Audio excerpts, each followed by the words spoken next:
Vamos a iniciar este capítulo repasando algunos conceptos básicos sobre oxidación-reducción. Las reacciones de oxidación-reducción entonces las vamos a entender como aquellas reacciones que se caracterizan por la transferencia de electrones entre las especies que reaccionan. Oxidación se va a referir entonces a la pérdida de electrones y reducción al proceso en el cual se da ganancia de electrones. Agente oxidante va a ser aquel que se reduce durante la reacción y que a su vez provoca la oxidación de la otra especie química.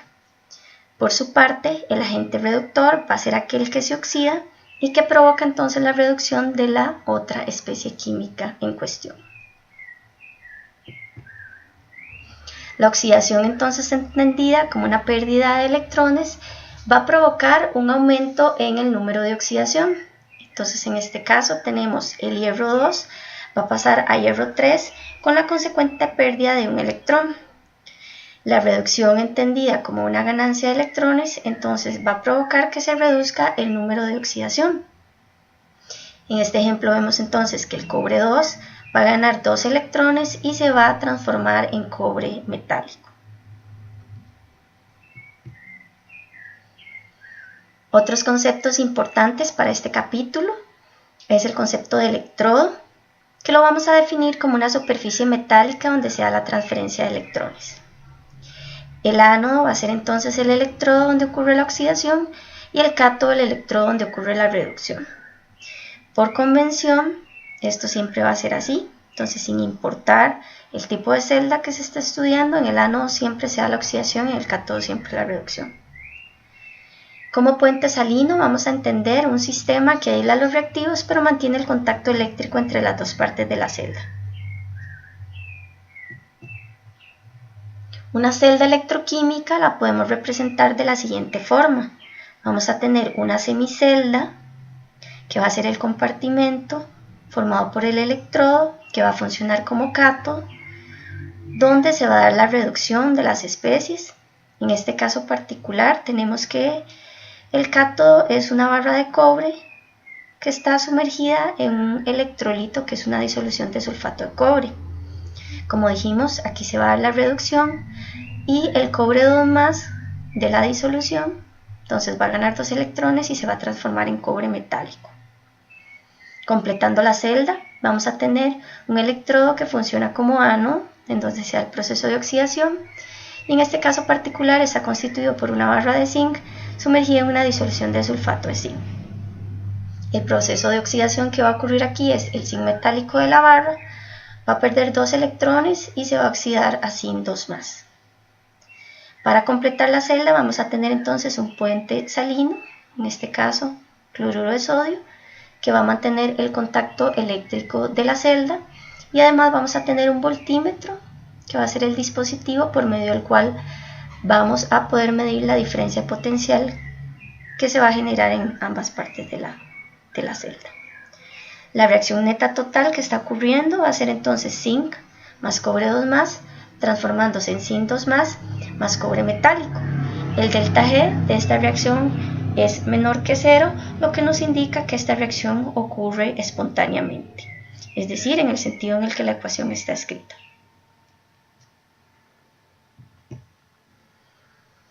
Entonces, en una celda electroquímica, las semireacciones de oxidación y de reducción van a estar separadas físicamente.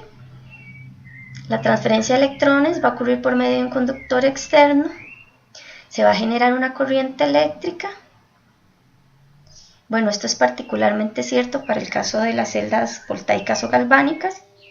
Vamos a ver que hay otro caso en donde no se genera una corriente, sino que más bien esa corriente se tiene que suministrar. Además, en las celdas también es posible medir la diferencia de potencial entre las semireacciones, para eso es que tenemos el voltímetro. Cuando la celda está en equilibrio, la reacción directa ocurre a la misma velocidad que la inversa y el voltaje entonces va a ser 0. Cuando esa condición se cumple, las concentraciones de los iones en solución van a satisfacer el valor de la constante de equilibrio. Tenemos básicamente dos tipos de celdas. Las celdas galvánicas o voltaicas son aquellas que van a almacenar energía eléctrica. La reducción se va a dar en el cátodo y la oxidación en el ánodo, esto siempre va a ser así. La polaridad de los electrodos, en el caso de estas celdas, el ánodo va a ser negativo, el cátodo va a ser positivo. La reacción en ambos electrodos va a ocurrir de forma simultánea y esta celda opera de manera espontánea porque su voltaje es menor que 0. Para la representación que tenemos aquí en la diapositiva, la reacción que está ocurriendo en esa celda sería plata más cobre metálico, está transformándose en plata metálica más cobre 2 más.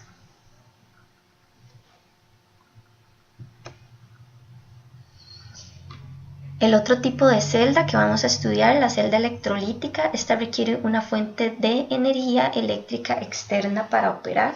O sea, la celda por sí sola, ella no genera energía, todo lo contrario, hay que suministrarla. Aquí en la imagen podemos ver que tenemos aquí una fuente de poder que se va a conectar a los electrodos para suministrar la energía necesaria. A pesar de esta diferencia con respecto a la celda galvánica, la reducción siempre se realiza en el cátodo, la oxidación en el ánodo, pero la polaridad de los electrodos sí se invierte con respecto a la celda galvánica. Entonces, en este caso, el ánodo va a ser positivo y el cátodo va a ser negativo.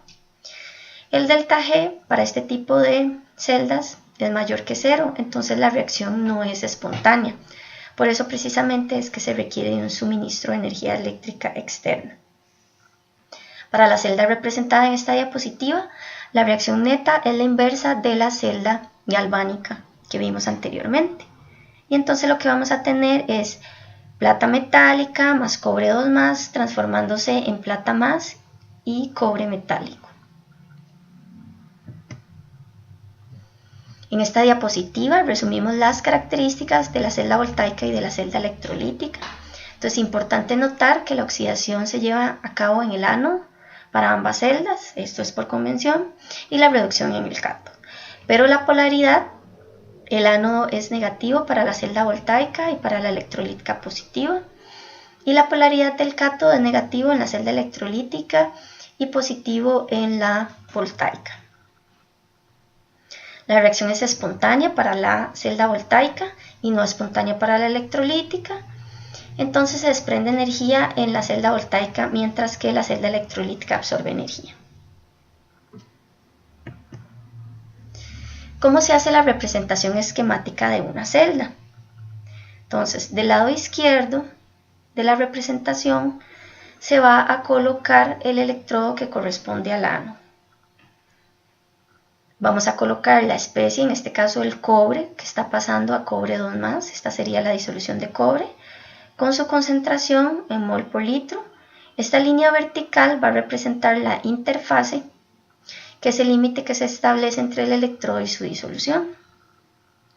Vamos a tener una doble línea vertical aquí, que representa los dos límites de fase, uno a cada lado del puente salino.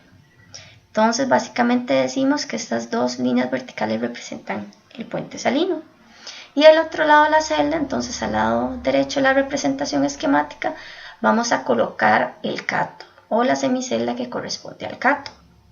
Entonces vamos a tener la disolución de plata, entre paréntesis su concentración, nuevamente una línea vertical que representa la interfase, ese límite entre la disolución y el electrodo de plata.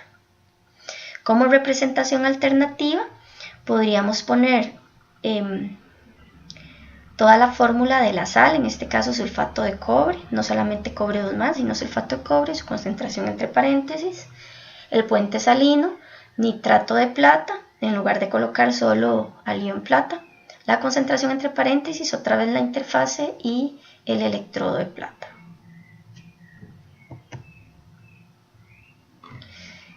Ok, continuando, vamos a definir lo que se entiende por un potencial de celda. El potencial de celda va a ser la diferencia entre dos potenciales de dos semiceldas o de dos electrodos simples. El potencial de celda va a medir la tendencia para que la reacción ocurra de manera espontánea, es decir, de izquierda a derecha, como está escrita, y se alcance el equilibrio. ¿Cómo se va a calcular el potencial de una celda?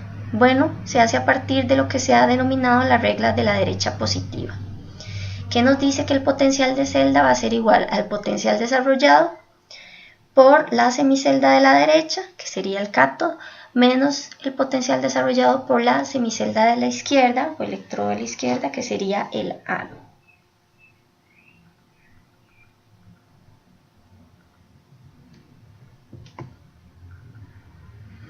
Para esta representación esquemática que tenemos aquí, entonces tenemos un electrodo de plata que está funcionando como cátodo, entonces está dando la reducción de la plata más a plata cero, y si midiéramos su potencial, el potencial de esta semicelda es de 0,6984 voltios. Del otro lado tenemos un electrodo de cobre que está funcionando como ánodo, en donde el cobre metálico se está oxidando a cobre 2+. El potencial de esta semicelda es de 0,2867 voltios. Y cuando calculamos el potencial de la celda, haciendo la resta del potencial del cátodo menos el potencial del ánodo, este potencial de celda nos daría 0,412 voltios, que es el valor que estamos midiendo aquí, digamos que experimentalmente con el voltímetro. Existe una relación entre la energía libre y el potencial estándar de celda, que va a ser muy importante para unos ejercicios que vamos a ver más adelante. Entonces, esa relación lo que establece es que el delta G, el cambio en energía libre, va a ser igual a menos N, que es el número de electrones que están involucrados en el proceso, por F, que es la constante de Faraday, por el potencial estándar de celda. Como potencial estándar de celda, vamos a entender el potencial de la celda cuando la actividad de los iones es igual a la unidad, y si hay algún gas involucrado en la reacción, pues este va a tener una presión de una atmósfera. Entonces, esa condición estándar de actividad igual a 1 y presión igual a 1 para los gases es la que nos va a dar el potencial estándar de la celda. A su vez, esta expresión es igual también a R, la constante de los gases, por la temperatura, por el logaritmo natural de la constante de equilibrio. Entonces, para un potencial estándar de celda positivo, de acuerdo a esa ecuación que estábamos viendo, el delta G va a ser negativo, y esto va a significar que la reacción es espontánea. Y entonces la celda en estudio se va a comportar como una celda galvánica. Por el contrario, cuando el potencial estándar de la celda es negativo, menos por menos nos va a dar más, el delta G va a ser positivo y la reacción no es espontánea, y por lo tanto la celda se va a estar comportando como una celda electrolítica.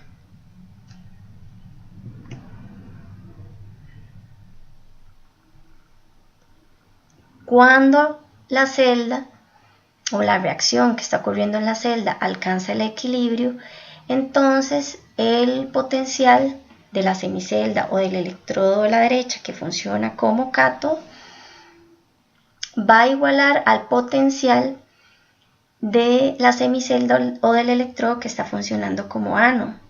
Entonces, en este caso, si vemos aquí el ánodo, en donde se está dando la oxidación, y entonces el cobre está pasando a cobre 2+, la concentración de cobre 2+ en disolución aumenta, el potencial de este electrodo es 0,2919 voltios, y por el otro lado, en el electrodo de plata, la plata se está reduciendo, la concentración de plata más disminuye a tal punto que su potencial de electrodo cae a 0,2919 voltios. O sea, los dos potenciales de electrodo son iguales, y cuando hacemos la resta, para calcular el potencial de la celda, pues nos da 0 voltios. Entonces ahí sabemos que estamos en una concentración de equilibrio. Entonces las concentraciones de cobre 2+ y de plata+ han alcanzado el equilibrio al punto que generan esos potenciales que son iguales, y entonces la resta de ellos nos da un potencial de celda igual a 0. Si pudiéramos graficar el cambio de potencial aquí en el eje Y o la corriente, con respecto al tiempo, podríamos ver que iniciamos de un potencial de celda máximo de 0,412 voltios y que ese potencial va a ir decayendo hasta 0 cuando se alcanza el equilibrio, y la corriente ahí pues entonces también va a ser 0. Vamos a hablar ahora de lo que es el electrodo estándar de hidrógeno. Este electrodo, que se conoce también como electrodo normal de hidrógeno, es un electrodo que se utiliza como electrodo de referencia. ¿Esto qué quiere decir? Bueno, que en una celda vamos a colocar como electrodo de referencia el electrodo estándar de hidrógeno y la otra parte de la celda la completamos, puede ser con un electrodo de plata, puede ser con un electrodo de cobre. Va a ser el electrodo al que le vamos a querer determinar su potencial, porque no se pueden determinar potenciales absolutos de electrodo, siempre van a ser relativos. Esto porque los dispositivos que se usan para medir potenciales, que son voltímetros, solo miden diferencia de potencial. Entonces yo no puedo medir el potencial solo de una semicelda, solo de un electrodo, por ejemplo, de plata más plata. Eso no se puede medir, solo hay que hacerlo relativo a algo. Entonces se usa normalmente un electrodo de referencia, como es el caso del electrodo estándar de hidrógeno. Este es un electrodo de gas que tiene características como que es fácil de construir, es reversible, es altamente reproducible. El electrodo estándar de hidrógeno está constituido por un conductor metálico que está aquí, lo que se muestra aquí, una pieza de platino platinizada, aquí se ve la pieza de platino platinizada, que está sumergida en una disolución ácida de concentración conocida. Entonces aquí tenemos la disolución de HCl, donde el ácido tiene una concentración conocida, que además es constante. La disolución está entonces saturada con hidrógeno gaseoso, porque aquí vemos que el gas se burbujea por aquí a una presión constante. Esa presión es de una atmósfera.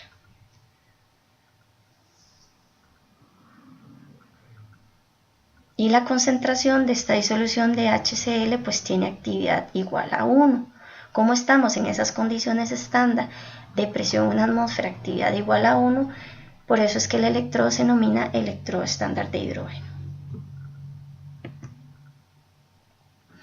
La semireacción que ocurre para ese electrodo, escrita como reducción, porque por convención siempre las reacciones que ocurren en las semiceldas o semireacciones se van a escribir como reducciones, se van a encontrar así en los libros de texto.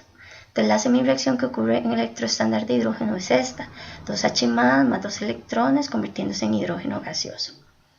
El diagrama para esa semicelda entonces sería así: el electrodo, que es el alambre de platino, una coma, el hidrógeno gaseoso, entre paréntesis la presión de ese hidrógeno en una atmósfera, la barra vertical, que significa la interfase que separa al electrodo de la disolución de ácido, que tiene una actividad, bueno, aquí dice X, que ya dijimos que es igual a 1, por eso es un electrodo estándar, y la doble barra vertical que nos representa el puente salino. Entonces es importante notar que la semireacción o el diagrama de semicelda para el electrodo estándar de hidrógeno se va a colocar siempre a la izquierda de la representación del diagrama, y aquí a la derecha del puente salino pues vamos a tener el otro electrodo, que es al que se le quiere determinar su potencial. Dijimos entonces que a presión del gas de una atmósfera y actividad del ácido de 1 se le asigna un potencial de exactamente 0 voltios a este electrodo a cualquier temperatura. Por eso es que se llama de referencia, porque como esta semicelda tiene un potencial de 0, el potencial que genere toda la celda, ¿verdad?, cuando se complete con el otro electrodo, ese potencial entonces va a corresponder al del otro electrodo, ya que el electrodo estándar por definición tiene un potencial de 0 bajo condición de presión en la atmósfera y actividad igual a 1.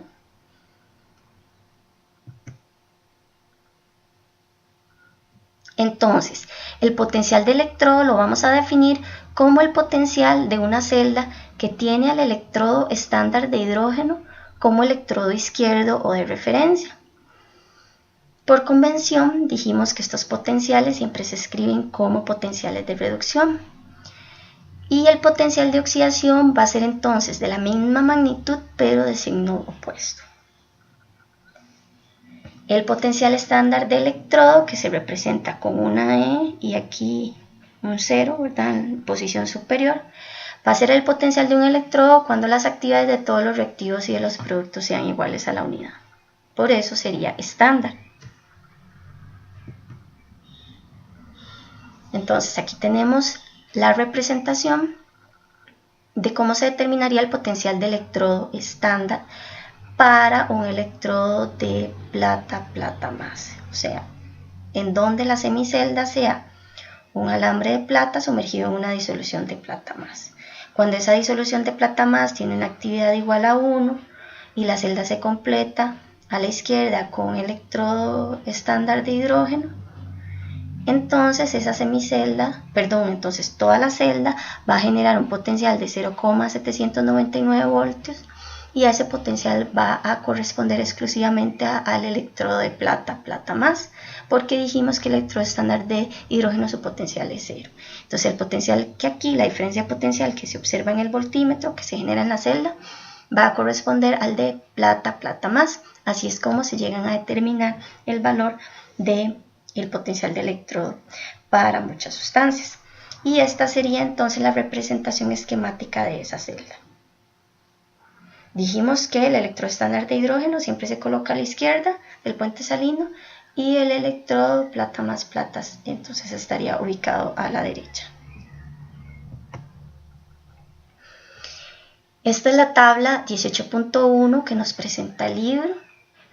Al final del libro, en los apéndices, se encuentran tablas de potenciales estándar de electrodo mucho más completas, pero este es un extracto en donde se presentan los potenciales de las reacciones que son más estudiadas en química analítica. Entonces podemos ver aquí en esta flecha roja que está el potencial igual a 0 para el electrodo estándar de hidrógeno. Por encima de él tenemos potenciales que todos son positivos y va incrementando, o sea, conforme vamos para arriba, el valor del potencial se hace más positivo.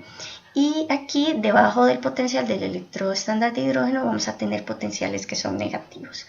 Bueno, ¿qué significa esto? Entre más positivo sea el valor, eso nos quiere decir que la reacción tiende más a ocurrir así como está escrita. Entonces aquí en el caso del cloro, ganando 2 electrones para pasar a 2 cloruros, con un potencial igual a 1,359, esto significa que esa reacción así como está escrita ocurre. Por el contrario, si nos vamos a la zona de abajo donde los potenciales son negativos, eso significaría que esas reacciones así como están escritas prácticamente no ocurren. Además, también podemos decir de la información en esta tabla que conforme vamos hacia potenciales más positivos aumenta el poder oxidante de la sustancia. ¿Por qué aumenta? Porque si la sustancia es un oxidante fuerte, eso significa que ella se reduce, ¿verdad? Lo vimos al inicio de esta presentación. Un agente oxidante entonces se reduce, oxida a otra sustancia pero él se reduce. Y dijimos que este potencial, aquí cloro pasando cloruro, es muy alto porque la reacción ocurre como está escrita, o sea, el cloro acepta esos 2 electrones y tiende a reducirse y formar cloruro. Entonces el poder oxidante va a aumentar conforme aumenta el potencial estándar de electrodo. Y aquí en la región de abajo, pues lo que va a aumentar es el poder reductor conforme ese potencial se hace más negativo. Entonces dijimos que el zinc 2+ difícilmente acepta 2 electrones y se transforma en zinc metálico, sino la reacción que ocurre es la del zinc metálico oxidándose. Entonces, si él se oxida, es un poderoso agente reductor que va a reducir a otras sustancias. Entonces, esta es otra información que nosotros también podemos deducir de esta tabla 18.1 que se encuentra en el libro. Dicho esto, bueno, vamos a pasar a estudiar cuál es el efecto de la concentración en los potenciales de electrodo. La concentración que tengan las especies en la semicelda va a afectar el potencial de electrodo de cada una de las semireacciones. Entonces, la relación cuantitativa que va a existir entre la concentración y ese potencial de electrodo va a estar definida por lo que se conoce como la ecuación de Nernst. Entonces, vamos a suponer una reacción como la que está aquí, A moles de la sustancia A más B moles de la sustancia B, más cierto número de electrones, que nos dan como resultado C moles de la sustancia C más D moles de la sustancia D, donde las letras mayúsculas representan especies participantes en ese número de electrones y A, B, y C y D en minúscula indican los números de moles de cada especie. Vamos a tener una expresión para el potencial de esa reacción que está ocurriendo en una semicelda. Entonces vamos a decir que el potencial va a ser igual al potencial estándar menos una constante que es 0,0592 entre n, donde n es igual al número de electrones, por el logaritmo de las concentraciones de los productos que se forman cada una de ellas elevado a su respectivo coeficiente, entre la concentración de los reactivos también elevados a sus respectivos coeficientes. Esta es la ecuación 18,2 que aparece en el libro, conocida como la ecuación de Nernst. Y me interesa que ustedes vean que esta expresión que está aquí después del logaritmo, pues no es más que otra cosa que la forma en la que representamos constantes de equilibrio. Más adelante vamos entonces a hacer unos cálculos de constantes de equilibrio haciendo uso de esta ecuación. Importante notar que para una semireacción como la del hierro 3, que gana un electrón y se convierte en hierro 2, que tiene un potencial estándar de 0,771 voltios positivo, este potencial de electrodo estándar va a ser totalmente independiente del número de moles que estén reaccionando. Entonces aquí en la segunda ecuación vemos que si ponemos a reaccionar 5 moles del hierro 3, van a perder 5 electrones y a producir 5 moles de hierro 2, su potencial estándar no varía. Y la ecuación de Nernst, aunque se modifica un poco, esta que tenemos aquí sería para la primera reacción de una única mol, donde aquí n sería igual a 1. Si tenemos 5 moles reaccionando y entonces son 5 los electrones involucrados en el proceso, pues n se sustituye por 5, pero cada una de las concentraciones de los productos y de los reactivos se elevan a las 5. Haciendo un poquito de álgebra, al final esta potencia se va a cancelar aquí con el denominador y la expresión de la ecuación de Nernst va a ser exactamente la misma para ambas reacciones. ¿Qué limitaciones tenemos en el uso de potenciales de electrodo estándar? Bueno, dijimos que el potencial de electrodo estándar se da bajo condiciones de actividad igual a 1 y de presión igual a 1 atmósfera. Sin embargo, en el laboratorio nosotros empleamos concentraciones y no actividades, ¿verdad? No preparamos disoluciones con X actividad, sino preparamos disoluciones de una determinada concentración. Eso hace que cuando se miden potenciales en el laboratorio, pues el valor que se obtiene difiere algunas veces bastante del potencial de electrodo estándar teórico. Entonces, para compensar esa diferencia, se introdujo un concepto que se llama potencial formal de electrodo, que se representa igual que el potencial estándar, solo que aquí el E0 tiene una prima arriba.